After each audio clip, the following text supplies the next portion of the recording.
Good morning students. આજે આપણે financial મેનેજમેન્ટની અંદર યુનિટ નંબર 2 જેનું ચેપ્ટર નંબર 1 સ્ટાર્ટ કર્યું હતું, જે હતું ઇન્વેન્ટરી મેનેજમેન્ટ, જેની અંદર આપણે લાસ્ટ લેક્ચરથી આપણે સ્ટાર્ટ કરેલું છે. આપણે આજે નેક્સ્ટ ટોપિક જોવાના છે techniques of the inventory management, એટલે કે ઇન્વેન્ટરી મેનેજમેન્ટ કરવું હોય તેના માટેની કયા ટાઈપ્સની ટેકનિક્સ છે એ આપણે આજે આ લેક્ચર્સની અંદર જોવાના છીએ. So why do we want to control the inventory? શા માટે આપણે ઇન્વેન્ટરીનું કંટ્રોલ કરવું જોઈએ? Typical answers to this questions may be to provide the customer services in the face of the sales and the production fluctuations. એટલે કે શું કામે કરવું જોઈએ? To provide the customer services, ગ્રાહકોને આપણે જે સર્વિસ પ્રોવાઈડ કરીએ છીએ જે સેલ દ્વારા, અને પ્રોડક્શનનું ફ્લક્ચ્યુએશન્સ એટલે કે પ્રોડક્શનની અંદર ચેન્જીસ આવતા હોય છે, to take the actions against the expected increase in the sales. એટલે કે આપણે ઘણા બધી એક્શન્સ લેતા હોય છે કે સેલ્સ ઇન્ક્રીઝ થાય એના માટેના. Two handle the production variations, એટલે કે પ્રોડક્શનની અંદર જે ચેન્જીસ આવે છે, વેરિએશન આવે છે, એને હેન્ડલ કરવા માટે.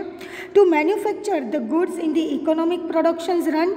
Two the promote the flexibility in the plant schedule, એટલે કે આપણે મેન્યુફેક્ચર કરીએ છીએ ગુડ્સનું, ઇકોનોમિક પ્રોડક્શન્સ રન મુજબ એની અંદર ફ્લેક્સિબિલિટી એટલે કે એની ટાઈમ ચેન્જીસ આપણે કરી શકીએ કે નહીં એ કરવા માટે. Two promote the more flexible raw material price, એટલે કે રો મટીરિયલની પ્રાઇસ છે વધારે પડતી ફ્લેક્સિબલ, એટલે કે એમાં વારે ઘડીએ ચેન્જીસ આવતા હોય છે, એટલા માટે ઇન્વેન્ટરીનું મેનેજમેન્ટ થતું હોય છે. To tech the advantages of the distributions cost, એટલે કે ડિસ્ટ્રીબ્યુશન્સ કોસ્ટનો એડવાન્ટેજીસ લેવા માટે આપણે ઇન્વેન્ટરી મેનેજમેન્ટ કરીએ છીએ. To provide the buffer for the overrun or the miss run, એટલે કે પ્રોપર જો પ્રોડક્શન રન ન થતું હોય અથવા તો એનો સ્ટોક છે બફર, એટલે કે વધારે પડતો પ્રોડક્શન થઈ જાય છે કે જેનો કંઈ યુઝ જ નથી થતો, તેવા બફર સ્ટોક છે એને મેન્ટેન કરવા માટે, એને દૂર કરવા માટે આપણે શું કરીએ છીએ? ઇન્વેન્ટરીનું મેનેજમેન્ટ કરીએ છીએ. To keep the storage equipment operations, to allow for the errors in the measuring and recording the productions and the sales, to protect against the price and the cost changes, to minimize the cost and maximize the profit, to avoid the running out of the stocks, to keep inventory within the available storage capacity, to control the capital investment, maximize the sales or the share market. આ દરેક માટે આપણે શું કરીએ છીએ? ઇન્વેન્ટરીનું management કરીએ છીએ. More often than not there will be two or more answers to these questions. Many of these answers are overlapping too. Various systems have been developed by the business concerned to control their inventory. આ ઇન્વેન્ટરીને control કરવા માટેની ઘણી બધી various systems છે. The ultimate object of the inventory control program is to provide the maximum customer services at the minimum cost, એટલે કે ઓછી કોસ્ટમાં maximum services કસ્ટમરને પ્રોવાઈડ થાય એના માટેનો મેઇન ઓબ્જેક્ટ કોને છે? તો કે ઇન્વેન્ટરી કંટ્રોલનો છે. Some of the inventory control systems are discuss below, જેના માટેની ઘણી ટેકનિક્સ છે આપણે ડિસ્કસ કરીએ. So first is a ABC analysis. સો એબીસીનો મતલબ શું થાય છે? Always better control analysis.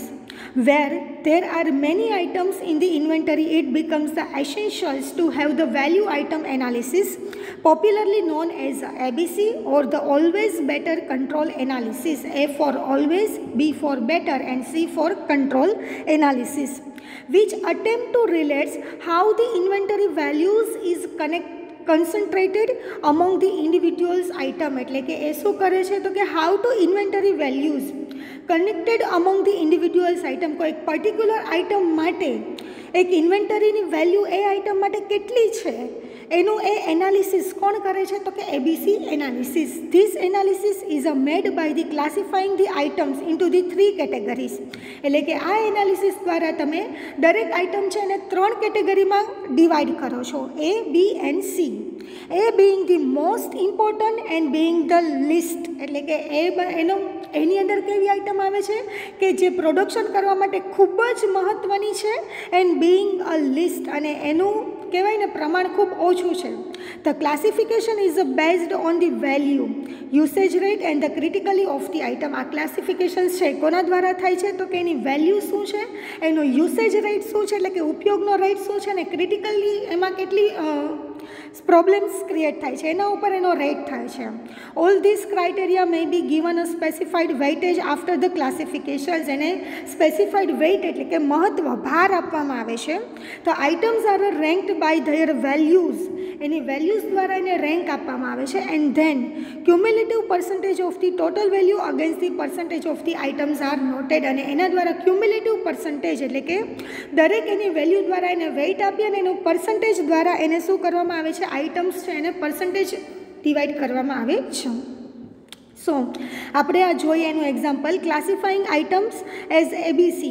તો એબીસીની અંદર એ ક્લાસ છે તેમાં 70% વેલ્યુ છે અને એની આઇટમ કેટલા ટકા છે? તો કે 15%.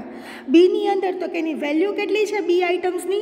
તો કે 20% જેની વેલ્યુ છે અને એ આઇટમ કેટલી લેવામાં આવે છે? 30% જેટલી.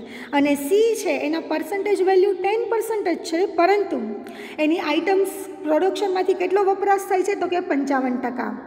So, a detailed analysis of the inventory may be indicated above figure that 50% items accounts for the 70% of the value which may be covered under the A category. એટલે કે A કેટેગરીની અંદર 15% આઇટમ છે પરંતુ એની વેલ્યુ કેટલી છે? તો કે 70% છે પ્રોડક્શન માટે. This type is characterized by the higher value. આને આપણે શું કર્યું છે? તો કે એનું લક્ષણ શું છે? તો કે એની વેલ્યુ ખૂબ જ હાયર છે. And the lower number of the items, અને નંબર ઓફ ધી આઇટમ્સ એની અંદર કેવા છે? તો કે લોવર છે, ઓછા છે. Second is a B category which includes the 20% of the value. એટલે કે એની વેલ્યુ 20% છે પરંતુ આઇટમ્સ કેટલી યુઝ થાય છે? 30% જેટલી આઇટમનો યુઝ થાય છે.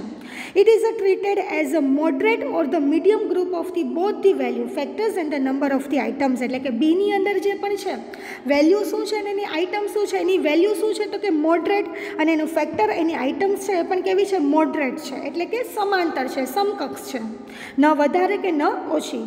Third is a C group which covers the lower value. એની વેલ્યુ કેટલી છે? તો કે ઓછી છે, but higher number of the items 10% of the value. પરંતુ એની higher number of the items, એને વેલ્યુ 10% જ છે પરંતુ આઇટમ્સ કેટલા ટકા, એની આઇટમ્સનો યુઝ કેટલો થાય છે? 55%. Are covered in the C category. Generally this classification is based on the value percentage. આ ક્લાસિફિકેશન્સ છે એની વેલ્યુના પર્સન્ટેજ મુજબ એને ક્લાસિફાઈડ કર્યું છે. The ideal ratio of the percentage is, એની અંદર એટલે કે હંમેશા આદર્શ રેશિયો પર્સન્ટેજ કયો? તો કે એ કેટેગરીની અંદર એની 70% વેલ્યુ હોવી જોઈએ, બી કેટેગરીની અંદર એની 20% વેલ્યુ હોવી જોઈએ અને સી કેટેગરીમાં એની 10% વેલ્યુ હોવી જોઈએ. But please note that it is not desirable to strictly follow or rigidly either to this. પરંતુ આને સ્ટ્રિક્ટલી ફોલો કરવાની કંઈ જરૂર પડતી નથી. This ratio may vary from the company to company. એટલે કે આ રેશિયો છે કંપની ટુ કંપની એ ચેન્જ થતો રહે છે. And even in the same company it may vary from the item to items. એટલે કે અને સેમ કંપની હોય તો એની અંદર આઇટમથી આઇટમ દ્વારા એમાં ચેન્જીસ આવતા હોય છે. ફોર એક્ઝામ્પલ, કોઈ બીજી કંપની છે તો ત્યાં એની અંદર 65% એની વેલ્યુ છે, બીની અંદર 22.5% છે અને સીની અંદર 12.5% છે. એ પણ એક્સેપ્ટેબલ જ છે. A detailed analysis of the inventory may be indicates in the above figure that only 50% of the item accounts for the 80% above the value. Another 30 items account for the 50% of the value and the remaining 55% item accounts for the 5% value. તો આ રીતે બીજી રીતે પણ આપણે એને analysis કરી શકીએ છીએ. The importance of these tools lies in the fact that it is a strict attention to the key items. હંમેશા એનું મહત્વ છે એની આઇટમ મુજબ એ નક્કી કરવામાં આવે છે. The term ABC means the high value items are considered in the A category. એટલે કે ABCની અંદર જેની વેલ્યુ હાઈ છે એને A કેટેગરીમાં કન્સિડર કરવામાં આવે છે. Medium value in the B category, એટલે કે મીડિયમ વેલ્યુ જેની છે એને B કેટેગરીમાં કન્સિડર કરવામાં આવે છે. And low value in the category C, અને C કેટેગરીમાં લો વેલ્યુ કન્સિડર કરવામાં આવે છે. Different control mechanisms have to be devised for the each category. દરેકના કંટ્રોલ મિકેનિઝમ્સ મુજબ એને કેટેગરીની અંદર ડિવાઇઝ કરવામાં આવે છે. તો કે જુઓ કે છે આપણે જુઓ પર્ટિક્યુલર ડિવાઇસ કયા છે, તો કે RS SCADA provides the following useful guidelines for the selective control. તો કે એ આઇટમ્સ છે તો એની અંદર જો હંમેશા કંટ્રોલ કેવો હોય છે, ખૂબ જ ટાઈટ રાખવો પડે છે, એટલે કે વધારે કંટ્રોલની જરૂર પડતી હોય છે. રિક્વાયરમેન્ટ એની કેવી હોવી જોઈએ, એક્ઝેક્ટ રિક્વાયરમેન્ટ મટીરિયલની હોવી જોઈએ. ચેકઅપ ક્લોઝલી એટલે ખૂબ જ નજીકથી એનું ચેકઅપ થવું જોઈએ. એન્ડ એક્સપેન્ડિંગ ટુ રેગ્યુલર એનું ચેકઅપ થવું જોઈએ. બી આઇટમ્સ છે તો એની અંદર કંટ્રોલ કેવો હોવો જોઈએ, મોડરેટ, એટલે કે ન વધારે કે ન ઓછો રાખવાની જરૂર છે. રિક્વાયરમેન્ટ એની એક્ઝેક્ટ હોવી જોઈએ. ચેકઅપ સમ વખત એટલે કે ઘણી વખત કરવું જોઈએ ને ઘણી વખત ન કરવું જોઈએ. ને એક્સપેડિટિંગ પણ કેવું હોવું જોઈએ, અમુક વખત હોવું જોઈએ ને અમુક વખત ન હોવું જોઈએ. સી આઇટમ છે એની વેલ્યુ ખૂબ જ ઓછી છે તો જેના કારણે એના કંટ્રોલ કેવો હોવો જોઈએ, લૂઝ કંટ્રોલ, એટલે કે એટલો બધી વધારે કંટ્રોલ રાખવાની જરૂર નથી. રિક્વાયરમેન્ટ એની જરૂરિયાત કેવી હશે, એસ્ટિમેટેડ, એટલે કે અનુમાનિત હશે. ચેક એટલે કે લિટલ, ખૂબ જ ઓછો એનો ચેકઆઉટ કરવું પડે છે. અને એક્સપેડિટિંગ નો એટલે કે અહીંયા કંઈ એક્સપેડિટિંગની જરૂર હોતી નથી. તો this is the ABC analysis.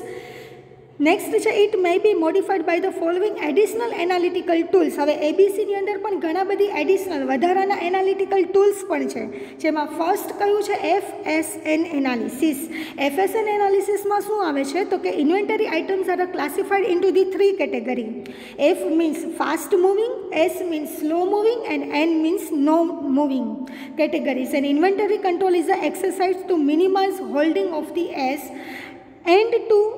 and eliminates the holding of the N types by disposals and reduce the working capital blocked in the S and N category. એટલે કે FSN એનાલિસિસ છે કે જેની અંદર શું કરવામાં આવે છે તો કે ઇન્વેન્ટરીનો કંટ્રોલ રાખવામાં આવે છે to minimize the holding of the S એટલે કે જેનો સ્લો મૂવિંગ થાય છે એને મિનિમાઇઝ કરવું. Eliminating the not holding of the N types, એટલે કે જે એન ટાઈપ્સ છે કે જ્યાં કંઈ મૂવિંગ જ નથી થતું એવી આઇટમ્સ, તો એને એલિમિનેટ કરવું, દૂર કરવું. અને ડિસ્પોઝલ્સ એટલે અથવા તો એને રિડ્યુસ કરવું કેપિટલ બ્લોક્ડમાંથી SN categories.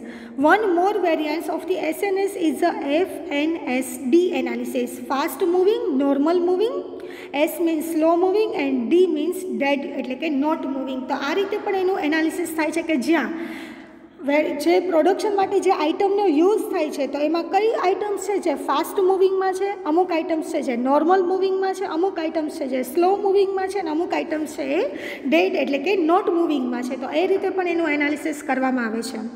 Second one is a VET analysis. Inventory items are classified in the 3 categories on the basis of the descending order of the critically એટલે descending એટલે કે ઉતરતા ક્રમમાં. એમાં કયો આવશે તો કે V મીન્સ વિટલ એટલે કે ખૂબ જ અગત્યનું, E મીન્સ એસેન્શિયલ્સ એટલે કે જરૂરિયાતનું, D મીન્સ ડિઝાયરેબલ એટલે કે ઇચ્છનીય હોવો જોઈએ. Degree of the control will be maximum for the V એટલે કે હંમેશા અહીંયા ડિગ્રી ઓફ કંટ્રોલ વધારે પડતો કંટ્રોલ ક્યાં રાખવો પડે છે, વિટલની અંદર, જે ખૂબ જ મહત્ત્વનો હોય છે. નોર્મલ ફોર ધ Eની અંદર નોર્મલ હોવું જોઈએ. મિનિમમ ફોર ધ D ઓછામાં ઓછો કંટ્રોલ ક્યાં હોવો જોઈએ, ડિઝાયરેબલમાં. And value of the item is not relevant for the classifications unlike the ABC analysis. પરંતુ એની વેલ્યુ ABC એનાલિસિસ મુજબ ક્લાસિફાઈડ થતું નથી. Third one is a Pareto analysis. This analysis is based on the Pareto rules of the 80:20 એટલે કે 80:20ના પ્રમાણમાં હોવું જોઈએ કે જેની અંદર 20% selected items are control to obtain the 80% effective control એટલે કે 20% આઇટમની અંદર જો તમે એટલો ઓલરેડી કંટ્રોલ રાખી દો કે જેના કારણે ઓટોમેટિકલી 80% આઇટમ્સ એની અંદર ઇફેક્ટિવલી કંટ્રોલ થઈ શકે. This is the selective inventory control techniques where categories of the ABC analysis V and E of the VET analysis may be selected for the close control એટલે કે Pareto analysis છે એ ABC અને VET એનાલિસિસના selected માટે close control માટે એનો use થાય છે. Next one is other inventory control techniques are follows. હવે બીજી કઈ ઇન્વેન્ટરી કંટ્રોલ્સ છે જેની અંદર છે minimax system. This is the one of the oldest method and is still widely in the use. આ ખૂબ જ જૂની મેથડ છે અને એનો યુઝ વધારે થાય છે. For each type of the inventory, દરેક ટાઈપની ઇન્વેન્ટરી માટે maximum level is a set above which demand the presumably will not exist as well as the minimum level એટલે કે ઓછામાં ઓછા લેવલની અંદર એનો મેક્સિમમ યુઝ થાય એના માટેની આ મેથડ છે. Is also setup the representing the margin of the safety, કે જેની અંદર માર્જિન ઓફ સેફ્ટી પણ રિપ્રેઝેન્ટ કરવામાં આવે છે. Required to prevent out of stock conditions, એટલે કે જ્યારે પણ સ્ટોક આઉટ ઓફ સ્ટોક હોય, એટલે કે પ્રોડક્શન કરવું છે પરંતુ સ્ટોક જ ન હોય તો એના માટે આપણે માર્જિન ઓફ સેફ્ટી સેટ કરીએ છીએ કે જ્યાં 80% સ્ટોક વપરાઈ જાય છે તો ત્યારે તમે શું કરી દેશો, ઓર્ડર આપી દેશો કે જ્યારે બચેલો 20% સ્ટોકનું પ્રોડક્શન થતું હશે ત્યાં ઓર્ડર થઈને બીજો નવો માલ આવી જાય ફેક્ટરીની અંદર. એટલા માટે એને કહેવાય છે માર્જિન ઓફ સેફ્ટી. તો minimum level also govern the ordering point, એટલે કે મિનિમમ લેવલ જ્યાં હશે ત્યાંથી તમે શું કરશો, ઓર્ડરિંગ પોઈન્ટ આપી દેશો. એટલે કે જ્યારે 80% સ્ટોક વપરાઈ ગયો છે તો જો 20% સ્ટોક જ બાકી છે તો એને કહેશું આપણે મિનિમમ લેવલ. એ 20% સ્ટોકે આપણે શું કરશું, ઓર્ડરિંગ પોઈન્ટ, એટલે કે ઓર્ડર આપવાનું સ્ટાર્ટ કરી દેશો. An order of the sufficient size is a placed to bring the inventory to maximum point when the minimum level is a reach, કે જેની અંદર તો કે ઓર્ડર સફિશિયન્ટ સાઇઝમાં આપશો કે જેને કારણે ઇન્વેન્ટરી છે એ મેક્સિમમ હશે મિનિમમ લેવલ સાથે. Second one is a 2-bin system. In each system the stock of the each item is separated into the 2 piles, એટલે કે એને 2 પાર્ટમાં ડિવાઈડ કરવામાં આવે છે અથવા તો બિન્સ અથવા તો ગ્રુપમાં. In a first bin, the sufficient supply is kept to meet the current demand, એટલે કે ફર્સ્ટ બિનની અંદર કરંટ ડિમાન્ડને પહોંચી વળવા માટે સફિશિયન્ટ સ્ટોક છે કે નહીં એ બતાવે છે. Period of the time. In the second bin, safety stock is available to meet the demand during the lead time necessary to fill up the order. અને સેકન્ડ બિન છે એની અંદર સેફ્ટી સ્ટોક બતાવવામાં આવે છે કે જે ડિમાન્ડને મીટ કરી શકે છે કે જ્યારે જરૂરિયાત હોય છે અને ઓર્ડર આપવાની જરૂરિયાત હોય ત્યારે. When the first bin stock is executed and more requirement occur, the stock in the second bin is used to cover those requirement, એટલે કે ફર્સ્ટ બિનની અંદર સ્ટોક્સ છે એને એક્ઝિક્યુટેડ કરવામાં આવે છે પ્રોડક્શન માટે અને કેટલી જરૂરિયાત છે એ મુજબ, અને સેકન્ડની અંદર તો કે કવર ધી રિક્વાયરમેન્ટ્સ, અને તમારી જરૂરિયાત મુજબ એની અંદર શું આપવામાં આવે છે, ઓર્ડર આપવામાં આવે છે.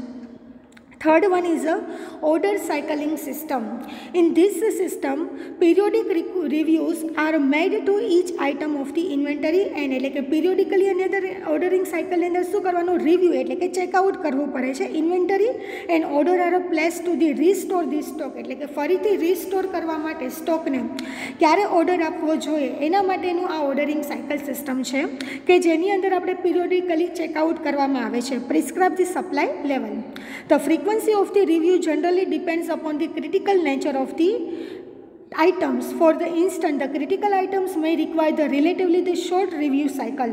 On the other hand, the lower cost non-critical items are given longer review cycle since the stock out would be the less costly.